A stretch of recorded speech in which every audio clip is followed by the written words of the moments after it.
In the news this week, judges reject the latest bid to introduce assisted suicide. The Christian Institute warns of possible action over school guidance on transgenderism. And free speech gets a boost in America. Hello. Assisted suicide will remain illegal in the whole of the UK following a major ruling at the Court of Appeal. Senior judges agreed that the current law does not infringe the rights of Noel Conway, who brought the case with the backing of assisted suicide activists. The court fully upheld an earlier judgment that said Parliament could legitimately defend laws which avoid creating a slippery slope. Dr. Peter Saunders of campaign group Care Not Killing welcomed the judgment but cautioned that the case was probably not over yet. We thought this was an excellent judgment. The Court of Appeal have said that there's no incompatibility between Noel Conway's right to privacy and the blanket ban on assisted suicide that we have in this country. And they said that that blanket ban was necessary to safeguard the sanctity of life, protect the weak and vulnerable, and to protect the doctor-patient relationship. It's difficult to imagine what new arguments could be brought to an appeal at the Supreme Court, but we're expecting that it will go all the way. The Supreme Court has given its support to marriage light by backing the case of a couple seeking to change the law on heterosexual civil partnerships. Judges ruled in favour of the case brought by Rebecca Steinfeld and Charles Keedon, who claimed that not allowing for heterosexual civil partnerships was incompatible with human rights law. The ruling stated, "The interest of the community in denying those different-sex couples who have a genuine objection to being married the opportunity to enter into a civil partnership are unspecified and not easy to envisage." Christian Institute Deputy Director Kieran Kelly expressed disappointment at the decision. This is another attack on marriage as the gold standard for relationships in society. It's very disappointing that the government didn't do more to defend its place. The couple who brought this legal action did so with the view that marriage is a sexist and patriarchal institution. And of course that's not the case at all. That fundamentally misrepresents marriage. We'll have to see what the government does. They're under no obligation to change the law and there are various options open to them. School guidance on transsexualism, which is backed by the Scottish Government, has come under fire for ignoring girls and containing glaring legal errors.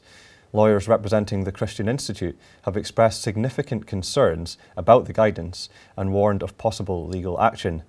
Supporting Transgender Young People, Guidance for Schools in Scotland advises that parents should not be told if their children are sharing rooms with transgender pupils. Kieran Kelly criticised the government-backed guidelines.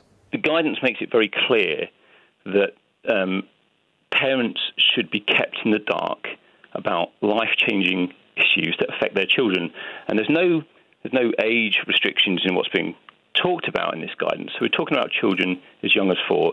Parents should be kept in the dark, and that could be the parents of a young boy that the school takes a view has got gender identity issues. It could be the parent of a young girl who has to share overnight accommodation with a boy, and the guidance actively says not to let those parents know what's going on.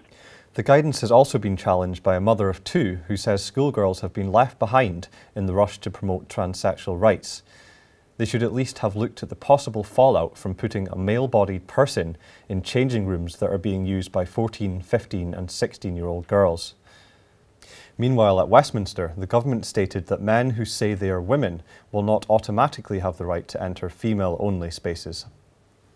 And finally, pro-lifers are celebrating a ruling by the US Supreme Court, which has significant implications for freedom of speech.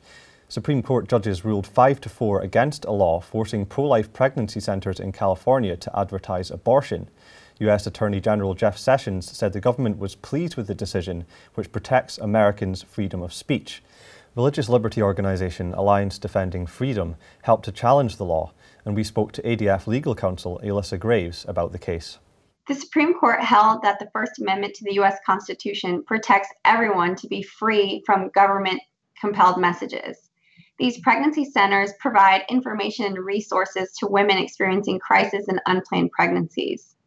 This law was going to require them to post a sign that said that the state of California offers access to free or low-cost abortion services. So essentially requiring them to advertise for the abortion industry. And so the Supreme Court held that the government cannot force these centers to speak a message that they disagree with.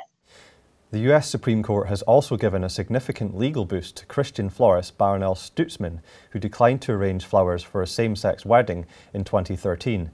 The court has now ordered a previous judgment against Mrs. Stutzman to be reconsidered. Well, that's all for this week. For regular updates and information on all of her stories, plus much more, visit our website at christian.org.uk. Until next time, goodbye.